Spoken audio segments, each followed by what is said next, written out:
No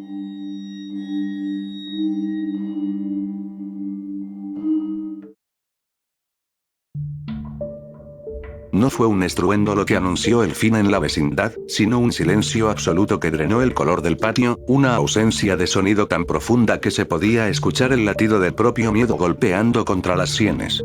A las 3 de la tarde de un martes que parecía ordinario, el sol de la Ciudad de México no se ocultó tras las nubes de la contaminación, sino que sufrió una metamorfosis aterradora.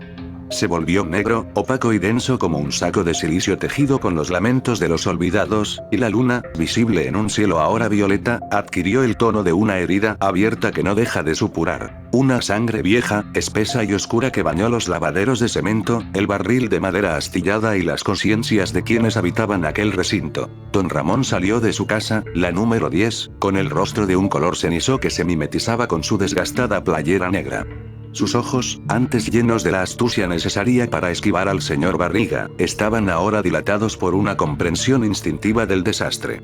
No era el hambre física lo que le atenazaba las entrañas en ese momento, sino un vacío metafísico que le apretaba el esternón con la fuerza de un puño de hierro. Sentía que su alma intentaba desprenderse de un cuerpo que ya no encontraba lugar en la realidad. Miró hacia el cenit y no vio rastros de aviones ni de la bruma urbana. Vio el despliegue de un pergamino invisible, una membrana cósmica que se enrollaba sobre sí misma con un crujido que solo se sentía en los huesos, revelando las geometrías prohibidas de un infinito que el hombre no debía contemplar. ¿Qué pasa, Monchito?, preguntó doña Clotilde, saliendo de la casa 71. Sus manos, que siempre buscaban el arreglo de sus macetas o el ajuste coqueto de su cabello, temblaban con una frecuencia eléctrica, casi convulsa. Sus gatos, usualmente sombras silenciosas en los pasillos, habían comenzado a aullar con voces que poseían una cadencia humana, gritos de auxilio que resonaban desde el interior de su vivienda como si los animales estuvieran recitando confesiones. La mujer, a la que los niños llamaban la bruja, parecía haber envejecido un siglo en un segundo. Su vestido azul se veía ahora como un sudario y su sombrero parecía una corona de espinas secas. No lo sé, doña Clotilde, respondió él, ajustándose el gorro con un movimiento mecánico, un último vestigio de dignidad antes del naufragio. Pero algo en el aire me dice que el señor Barriga ya no vendrá por los 14 meses de renta. Viene alguien más, y el cobro no será en pesos, sino en existencia. El tiempo de los plazos se ha terminado, y el universo está pasando factura. El chavo estaba sentado en su barril, pero su mirada no estaba puesta en un juguete imaginario o en la esperanza de una torta de jamón. Tenía los ojos fijos en el suelo del patio, donde las hormigas no corrían en busca de migajas, sino que se detenían en círculos concéntricos perfectos, muriendo al unísono como si el aire mismo se hubiera convertido en un veneno espiritual que solo afectaba a los pequeños. La vecindad, ese refugio de pobreza y comedia, ese microcosmos de alegrías sencillas y miserias compartidas, se había convertido, sin transición alguna, en el primer escenario del juicio final sobre la tierra. El primer trueno no descendió de las alturas como un rayo convencional, sino que emergió de las profundidades del subsuelo, como un rugido de la tierra cansada de soportar el peso y la soberbia de los hombres. La vibración fue de una frecuencia tan baja y poderosa que hizo estallar los vidrios de la casa de doña Florinda. Los fragmentos cayeron al corredor como diamantes malditos, tintineando contra el suelo de piedra. Ella salió de su hogar, impecable en sus tubos y su delantal almidonado, pero con una expresión de pavor que ninguna ofensa de la chusma podría haber provocado jamás. Su arrogancia, construida sobre el frágil pedestal de una superioridad imaginaria, se desvanecía ante la magnitud de lo desconocido. Kiko.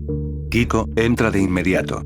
Gritó, pero su voz, usualmente estridente, se quebró como cristal viejo en el aire estático del patio. Pero Kiko estaba paralizado en el centro del patio, justo al lado de su pelota de colores. Miraba hacia arriba con la boca abierta y los ojos inundados de terror, viendo cómo del cielo empezaban a caer granos de granizo de un tamaño antinatural, mezclados con bolas de fuego que no emitían humo y una sustancia roja, viscosa y pesada. No era agua de lluvia. Era una sustancia que olía a hierro, a óxido y a matadero antiguo. Era la sangre de los inocentes, acumulada en los depósitos del cielo durante eones, reclamando su lugar en la tierra que los había ignorado. El granizo quemaba el pavimento con un siseo demoníaco y consumía las plantas de doña Clotilde en un instante, reduciendo la clorófila a cenizas negras en un parpadeo. Mami. El cielo está llorando feo. Me quema las manos. exclamó Kiko, mientras una gota de ese fuego carmesí le chamuscaba la manga de su traje de marinero, dejando una marca que parecía una quemadura de ácido. Don Ramón, impulsado por un instinto de protección que rara vez tenía oportunidad de mostrar con tal pureza, corrió hacia el centro del patio. Sus piernas delgadas se movieron con una agilidad que desafiaba su estado de desnutrición. En un acto de valentía que borró de golpe años de pereza, excusas y deudas, tomó a Kiko de un brazo y al chavo del otro, arrastrándolos con fuerza bruta hacia el zaguán, el único lugar que parecía ofrecer una sombra contra la lluvia de ira divina. Doña Florinda, al ver a su hijo a salvo en manos del hombre al que tanto había despreciado, no gritó ni insultó. Lo miró a los ojos y asintió con una gratitud silenciosa y humilde, reconociendo que las jerarquías sociales de la vecindad se habían evaporado ante la majestad del orden celestial. En ese momento, no había inquilinos ni dueños, solo carne y hueso esperando la sentencia. El agua ha sido siempre la fuente de la vida y el símbolo de la purificación, pero en el diseño implacable del apocalipsis, el agua es la primera sentencia de muerte masiva. El profesor Girafales llegó a la vecindad minutos después del primer ataque celestial. Su traje sastre estaba hecho jirones y su impecable sombrero lleno de una ceniza grisácea que parecía polvo de huesos. El ramo de flores que siempre traía consigo no era más que un manojo de tallos carbonizados y pétalos marchitos que se deshacían con el contacto del aire. No traía café, ni poemas de Becker, ni lecciones de aritmética. Traía una advertencia que le quemaba las cuerdas vocales. Doña Florinda, jadeó el profesor, apoyándose con pesadez en el marco de la puerta de madera. Los ríos de la ciudad se han vuelto amargos en un segundo. He visto a la gente beber en las fuentes del parque y caer muerta de inmediato, con el rostro verde y las venas brotadas. Es el ajenjo. La estrella ha caído sobre las aguas y ha convertido el sustento en veneno puro. Todos, impulsados por una curiosidad mórbida y aterrada, se acercaron a la tinaja del patio, aquel recipiente de cemento que tantas veces había servido para juegos infantiles, barquitos de papel y salpicaduras inocentes. El agua que antes era clara ahora presentaba un color verde biliar, una ponzoña luminiscente que burbujeaba sin emitir calor. El chavo, movido por esa sed crónica y esa necesidad que siempre lo acompañaba, estuvo a punto de meter la mano, buscando un alivio que ya no existía en este plano. Don Ramón lo detuvo con una firmeza que asustó al niño, agarrándolo del hombro con una fuerza que denotaba desesperación. No, chavito. No toques eso. Esa agua ya no es para los seres humanos. Esa es la bebida de los que tienen sed de justicia, y nosotros somos simples pecadores que solo tenemos sed de agua. Beber eso es invitar a la amargura del universo a que te devore las entrañas desde adentro. La sed comenzó a causar estragos físicos y psicológicos en el grupo casi de inmediato. El aire se volvió caliente, seco y pesado, cargado con el polvo de los edificios que se derrumbaban en el horizonte, creando una calima que irritaba los ojos. Los personajes se refugiaron en la casa de Don Ramón, por ser la más austera y la que menos recuerdos de lujo o vanidad poseía. Allí, sentados en el sofá desvencijado que Don Ramón nunca pudo terminar de pagar, escucharon cómo el tercer ángel tocaba su trompeta en la distancia. Desde la pequeña ventana, vieron cómo las estrellas empezaban a desprenderse del firmamento como frutos maduros y podridos, cayendo sobre los rascacielos de la metrópolis y reduciendo la civilización a un esqueleto de concreto calcinado y hierro retorcido. Del pozo del abismo, que parecía haberse abierto justo detrás del barril del chavo, en ese rincón oscuro donde la vecindad terminaba y empezaba el olvido, surgió un humo espeso, negro y aceitoso que terminó por asfixiar lo poco que quedaba de luz diurna. Con el humo llegaron ellas, las langostas de Apolión. No eran insectos de campo ni plagas comunes. Eran pesadillas biológicas con rostros humanos de expresiones gélidas, coronas de oro falso que brillaban con una luz maligna y dientes de león sedientos de carne viva.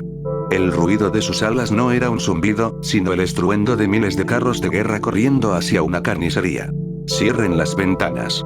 Traben la puerta con el sofá y las mesas. Ordenó el profesor Girafales, recuperando su autoridad educativa para organizar una defensa que sabía inútil, pero necesaria para mantener la cordura. El sonido de miles de patas rascando la madera vieja de las puertas y paredes de la vecindad era ensordecedor, un recordatorio constante de que el peligro estaba a centímetros de distancia, acechando en cada grieta.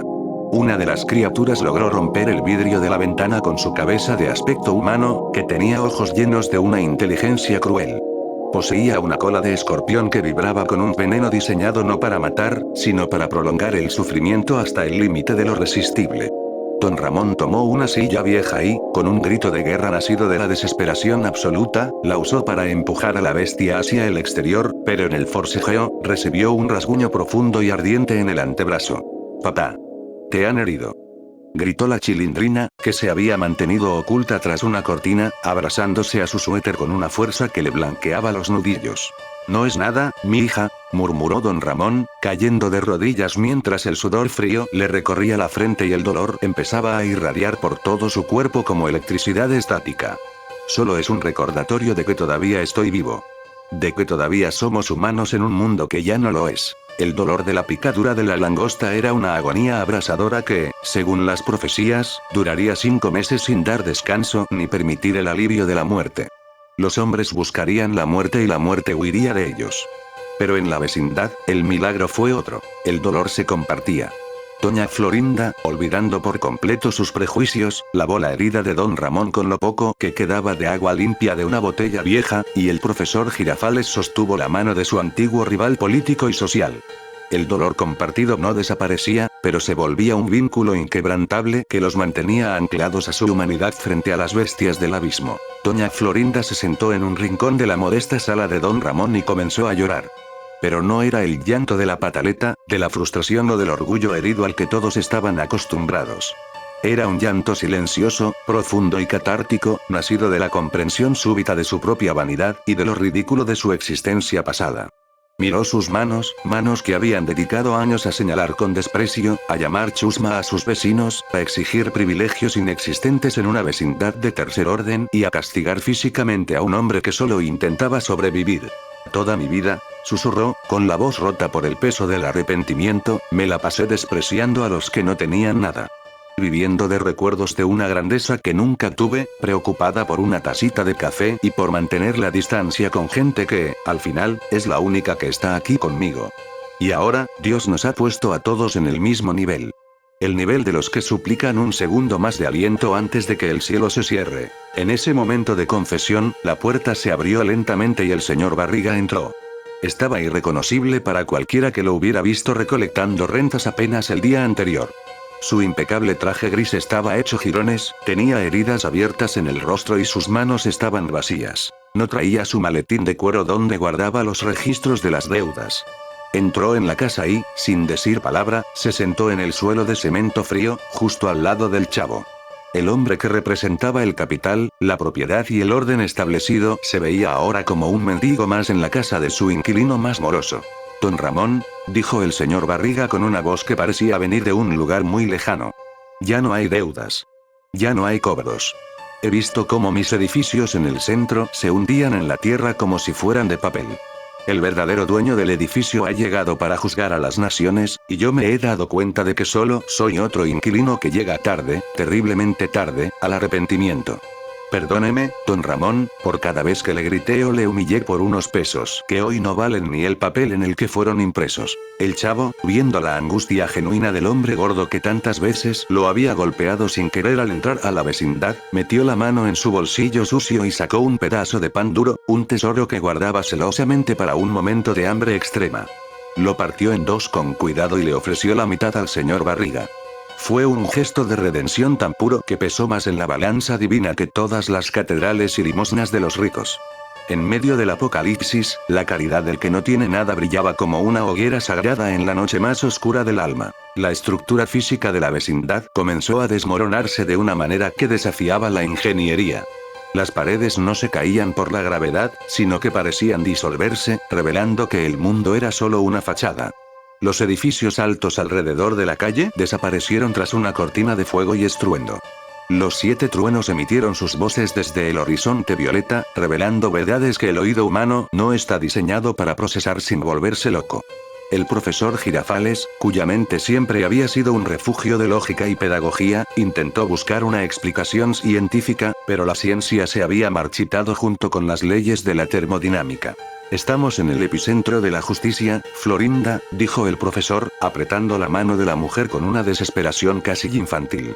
«Esto no es un desastre natural ni una guerra mundial. Es una auditoría del alma.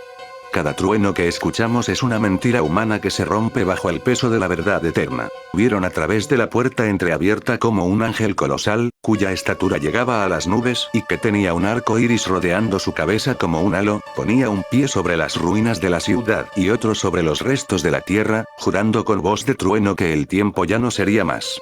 La noción de los 14 meses de renta, las promesas de matrimonio incumplidas, los exámenes de aritmética o las deudas de honor desaparecieron en el vacío. Solo quedaba el presente eterno, un instante suspendido de juicio donde cada habitante de la vecindad debía rendir cuentas no de sus posesiones, sino de lo amado y lo odiado. Kiko, en un arranque de honestidad que nunca había tenido en su cómoda y consentida vida, se acercó al chavo con lágrimas en los ojos. Le pidió perdón por haberle presumido sus juguetes, por haberle negado comida cuando el chavo tenía hambre y por cada vez que lo hizo sentir inferior.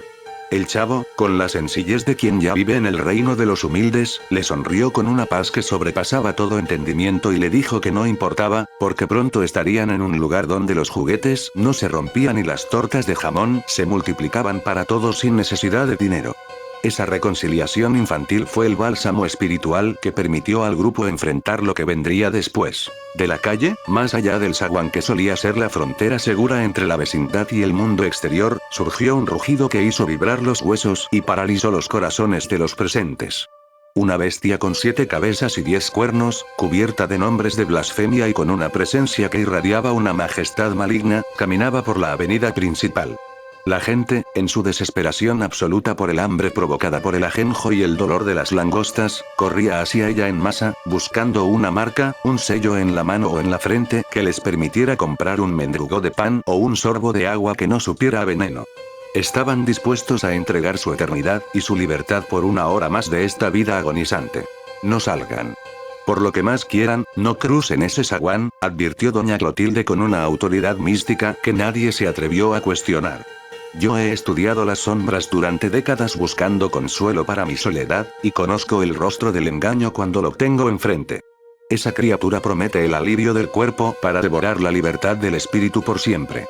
Prefiero morir de sed en este patio polvoriento que vivir 1000 años bajo la marca de ese monstruo. Don Ramón miró a la chilindrina, que temblaba de miedo, y luego al chavo, que miraba con curiosidad el caos exterior. Sabía que la tentación de salir y buscar sustento sería el examen final para su carácter. Pero el orgullo de ser un hombre que nunca se dobló del todo ante el señor Barriga, a pesar de sus deudas y su pobreza, le dio la fuerza necesaria para no doblarse ante el mal absoluto que desfilaba por la calle. Aquí nacimos con poco, pasamos hambre y nos faltaron muchas cosas, pero aquí moriremos con el nombre limpio y el alma intacta, declaró don Ramón, con una dignidad que lo hacía parecer un gigante, un profeta de los humildes entre las ruinas de la gran ciudad. La bestia pasó de largo por la entrada de la vecindad. Quizás la pobreza extrema de aquel lugar, la falta de lujos, de tecnología y de poder político, la hacía invisible a sus ojos llenos de codicia y soberbia. No había nada en la vecindad que arrebatarles que no les hubiera quitado ya la vida misma o que ellos no hubieran entregado voluntariamente a la esperanza. La vecindad era un oasis de insignificancia que la oscuridad decidió ignorar en su camino triunfal hacia los palacios y los centros de poder. Finalmente, los 7 ángeles finales derramaron sus copas sobre la tierra, una tras otra, con una velocidad implacable que no permitía ni el suspiro ni la reflexión. La primera copa trajo úlceras malignas y dolorosas a los que habían corrido a buscar la marca de la bestia. La segunda volvió el mar entero en sangre de muerto. La cuarta hizo que el sol, antes negro, se encendiera con un fuego que trascendía la física térmica, quemando a los hombres con una intensidad espiritual. La temperatura en el patio de la vecindad subió hasta límites que hacían que el aire pareciera metal fundido. Las paredes de madera vieja empezaron a soltar un humo blanco y el oxígeno quemaba los pulmones al ser inhalado. Es el fin de la materia tal como la conocemos, dijo el profesor Girafales, abrazando a doña Florinda mientras el calor empezaba a derretir incluso los marcos de hierro de las ventanas de la casa 14. El universo se está plegando sobre sí mismo para revelar lo que hay detrás. Doña Clotilde comenzó a rezar en voz alta, pero sus rezos ya no causaban la mofa de los niños ni el temor de los adultos. Eran salmos de protección profunda, cánticos antiguos que hablaban de un Dios que no abandona a los humildes ni a los que han sufrido en silencio. De repente, el aire dentro de la pequeña estancia de don Ramón se llenó de una fragancia extraña y maravillosa, una mezcla de incienso, nardos y flores frescas que bloqueaba por completo el hedor a azufre y ceniza que venía del exterior. Era la fe de los que no tenían nada, creando un microclima de paz absoluta en medio del caos universal. El chavo se metió en su barril, buscando el refugio que siempre le había servido en sus momentos de tristeza. Pero esta vez hizo algo diferente. Invitó a Kiko a entrar con él. Los dos niños se abrazaron en la oscuridad de la madera vieja y seca, un refugio que tantas veces fue objeto de burlas crueles y que ahora se convertía en su arca de salvación personal. El barril, el símbolo eterno de la soledad y la carencia del chavo, era ahora el símbolo de la solidaridad final que los salvaría de las llamas. La batalla final del Armagedón no ocurrió únicamente en un valle geográfico lejano llamado Megiddo. Ocurrió en cada rincón de la tierra, incluido el patio de la vecindad. El espacio fue invadido por sombras sin rostro, entidades que intentaban arrancarles la última pizca de esperanza, susurrándoles al oído que Dios los había olvidado en ese rincón de miseria mexicana, que sus vidas no habían tenido sentido y que su sufrimiento había sido en vano. Don Ramón, aunque herido por la picadura de la langosta y debilitado por la sed, se puso de pie en el umbral de su puerta con un madero roto en las manos. «Váyanse de aquí, malditas sombras», gritaba con una voz que recuperaba toda la potencia y la virilidad de sus años de juventud. «Aquí no encontrarán almas para devorar. Aquí solo hay gente que se quiere, gente que ha aprendido a perdonar a pesar de todo. Aquí no hay deudas con el miedo». Las sombras retrocedían ante el grito de un padre que, a pesar de todos sus fallos, de su falta de trabajo y de sus mentiras piadosas, estaba dispuesto a dar la vida por su hija, por sus amigos y por el niño huérfano que vivía en el patio. No eran espadas de acero lo que vencía a la oscuridad, sino la redención de un hombre que se reconocía pecador pero profundamente amado. Doña Florinda salió a su lado, armada con una simple escoba de mijo, y juntos, la chusma y la alta sociedad del patio, formaron una muralla de voluntad inquebrantable que las sombras no pudieron traspasar. En ese instante de máxima tensión, la ciudad alrededor de la vecindad simplemente dejó de existir. Hubo un estruendo final de trompetas que hizo colapsar las dimensiones del espacio y el tiempo. La vecindad parecía flotar ahora en un vacío blanco, puro y silencioso, un limbo de luz donde el tiempo se había detenido por completo. El ruido del fuego cesó. El calor se transformó en una brisa fresca que olía a mañana de primavera. El séptimo sello se había abierto por completo, y la realidad estaba a punto de ser reiniciada. El cielo viejo, manchado de pecado y humo, desapareció para siempre, y la tierra vieja pasó al olvido de los tiempos. Ante los ojos del chavo, que asomaba la cabeza desde el barril con un asombro que le llenaba el alma, surgió una nueva realidad que las palabras apenas pueden describir. No estaba hecha de concreto gris, asfalto roto y smog, sino de una sustancia que parecía oro transparente como el cristal, y piedras preciosas que emitían una luz propia y reconfortante. No había necesidad de sol ni de luna, porque la gloria de la presencia divina lo inundaba todo con un resplandor que no quemaba, sino que sanaba. La vecindad estaba allí, situada en el centro de este nuevo mundo, pero estaba transfigurada por la mano del Creador. Las paredes ya no tenían grietas ni humedad. Eran de un material blanco e inmaculado que recordaba al mármol, pero se sentía cálido al tacto. Los lavaderos de cemento eran ahora fuentes de un cristal purísimo que cantaba melodías celestiales al correr el agua. Y el suelo del patio era de una perla suave que acariciaba los pies descalzos del chavo.